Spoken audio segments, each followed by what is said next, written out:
Comment réussir à épargner son argent à la fin du mois? Vous demandez sûrement comment je peux arriver à épargner une partie de mes revenus que je gagne. Je trouve que mes revenus sont minimes. Qu'est-ce que je vais faire pour pouvoir mettre de côté une partie de ce que je gagne en dépit de toutes les dépenses, de toutes les responsabilités que j'ai? Dans cette vidéo, je vais vous présenter 4 stratégies que vous pouvez mettre en place pour pouvoir vous aider à augmenter votre épargne. On va les décortiquer ensemble. Avant tout, je tenais à attirer votre attention sur un fait. Si vous mettez de côté une partie de l'argent pour pouvoir, par exemple, à la fin, vous acheter un téléphone, je vais vous dire que ça, ce n'est pas une épargne. En tout cas, non, ça, c'est une dépense. Si vous mettez de l'argent de côté pour pouvoir vous acheter une voiture, ça, ce n'est pas une épargne. Ça, c'est une dépense. Si vous mettez de l'argent de côté pour pouvoir réajuster votre maison, vous voyez qu'il y a quelques retouches à faire, vous trouvez que vous devez encore améliorer la peinture, ça, sachez-le, ça, ce n'est pas une bonne épargne. Ça, c'est toujours pour une dépense qui est plus faite. Alors, quelle est la bonne épargne? La bonne épargne, elle est faite quand on a pour objectif de pouvoir investir son argent. Ça, c'est la bonne épargne. Et dans cette vidéo, on va voir ensemble les 4 stratégies qu'il faut mettre en place pour pouvoir réajuster votre épargne. La première stratégie consiste à lister toutes les dépenses.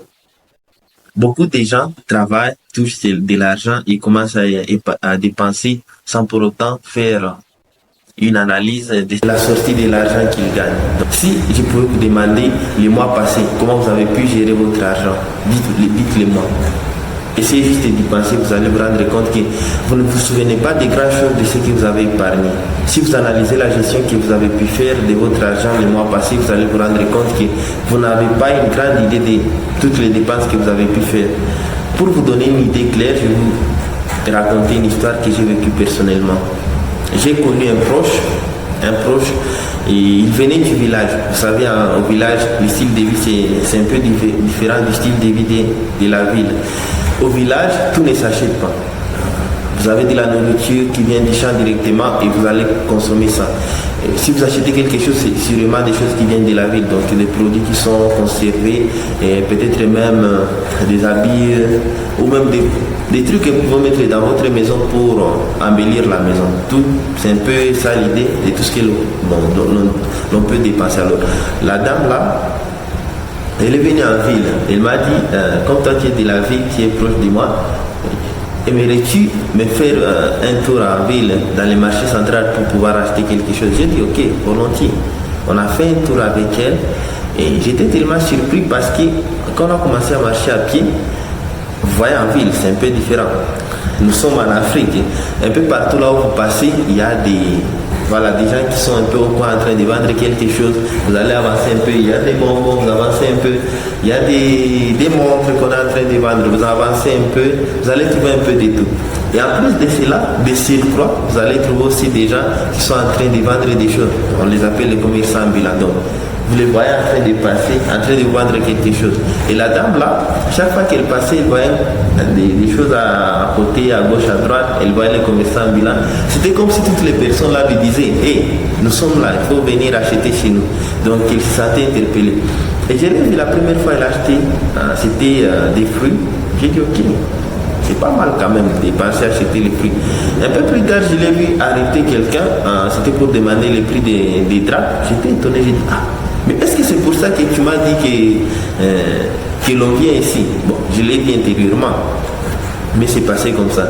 Quand je l'ai vu arrêter la 3e personne, alors là, j'étais curieux, je ne pouvais pas me retenir. Après, quand on a commencé à faire route, en continuant, je l'ai dit, mais tu sais, je me rends compte que tu fais un peu plus de dépenses aujourd'hui. Elle m'a dit, tu sais, Daniel, moi je ne peux pas arriver à vivre en ville. Mais je lui ai demandé, curieux, pourquoi?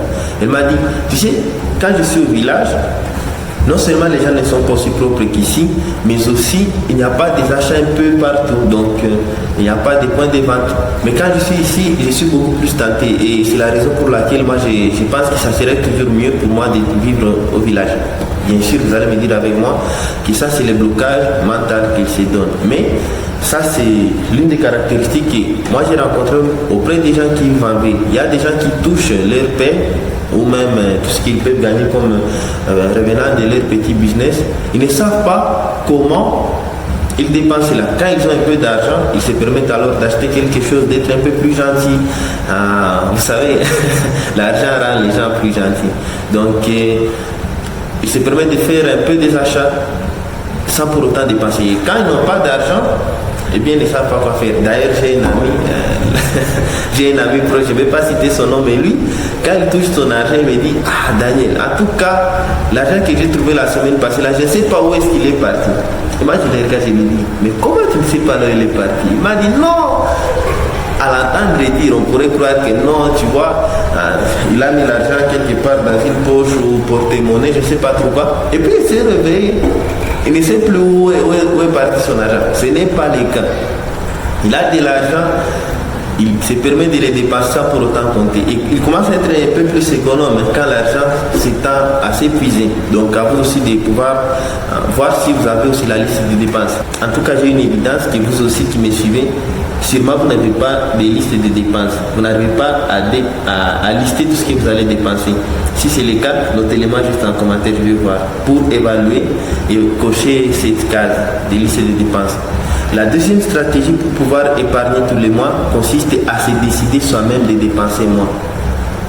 Mais oui, il faut se décider de dépenser moins, parce que si vous vous dites ok, je vais être économe, ça ne suffit pas. Comme nous sommes en train de nous référer au livre La chèvre de ma mère de Ricardo Kayama, permettez-moi de vous donner l'exemple qui m'a touché profondément, que j'ai trouvé dans les livres. C'est Ricardo Kayama, une fois qu'il s'est marié. Il s'est marié, il avait comme capital $3 500. Alors, il aurait pu aller louer une maison. Mais il s'est dit non, je ne vais pas faire ça. Je vais habiter moi et ma femme dans la boutique. Son petit commerce, son petit business qu'il entretenait à ce moment-là.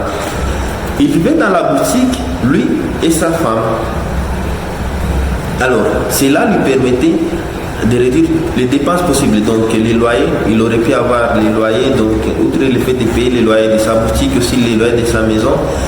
En tout cas, il a réduit cela. Les transports pour quitter chez lui, pour aller aussi à son petit business, il a éliminé cela. Il ne pouvait pas aussi payer les courants. Et en plus, pour tout combler, parce que lui-même l'a dit, avec son capital, s'il allait se décider de meubler sa maison, ça ne serait pas peut-être suffisant. Et tout le capital serait parti dedans. Alors lui, il a décidé de n'avoir pas de meubles. Imaginez-vous, un couple de jeunes mariés, je dis bien, qui vivent dans une boutique avec leurs articles qu'ils vendent, et ils dorment sur un lit à même les sols. En tout cas, à même les sols. Et s'ils ont des visiteurs, vous savez bien, ils ne sauront pas les accueillir parce qu'ils n'ont pas, même où mettre les meubles, je vais dire même les habits. Lui, il dit, il n'avait que des habits. Imaginez-vous avoir des habits seulement. Je pense que c'est pas seulement c'est pas facile, mais c'était aussi sa décision qu'il avait prise pour pouvoir dépenser moins et avoir beaucoup plus de marge qu'il va mettre de côté dans sa caisse épargne. La troisième stratégie pour pouvoir épargner votre argent, avoir toujours quelque chose que vous allez mettre de côté à la fin du mois, c'est, eh bien écoutez-moi, je pense que ça ne pourra pas être bien à entendre, mais en tout cas ça vaut la peine, c'est de pouvoir se retirer des personnes qui vous poussent à dépenser. Mais oui, peut-être que certains de vos camarades à la fin de la semaine, ils vous disent ah c'est le week-end. Mais oui, c'est le week-end. Et quand on dit c'est le week-end, vous allez partir quelque part, vous allez éclater $30, vous allez éclater $50, juste parce que c'est le week-end. Et les amis pareils, en tout cas, le mieux c'est de pouvoir vous éloigner d'eux. Peut-être que quelqu'un va vous dire ok, on va faire du shopping, telle marque de produits, telle marque de souliers, telle marque de vêtements, telle marque de montres est sortie. Et il va vous pousser à aller les consommer, l'acheter. Si vous voyez que dans votre cercle d'amis, vous avez des amis qui, le centre de votre intérêt, de votre relation, se situe seulement aux dépenses, c'est des amis que vous rencontrez seulement le week-end dans une boîte en train de consommer, c'est des amis qui vous sortez juste ensemble pour aller filmer et s'acheter aussi des habits ou des trucs là, des shopping qui vous bouffent votre argent. Si vous avez des amis pareils, le mieux c'est de pouvoir vous éloigner de, parce que vous savez que votre avenir financier en dépend. En tout cas, pas facile, mais oui, ça vaut la peine. Et pour le cas de Ricardo Kayama, pour lui, c'était une humiliation. Parce que vous savez bien, quand on se décide de s'éloigner de certaines personnes, on est la risée des gens. En tout cas, oui, parce qu'ils se disent, ah, si vous décidez de vous éloigner de certaines personnes, aussitôt que vous êtes marié, ils vont dire ah, c'est à cause de sa femme.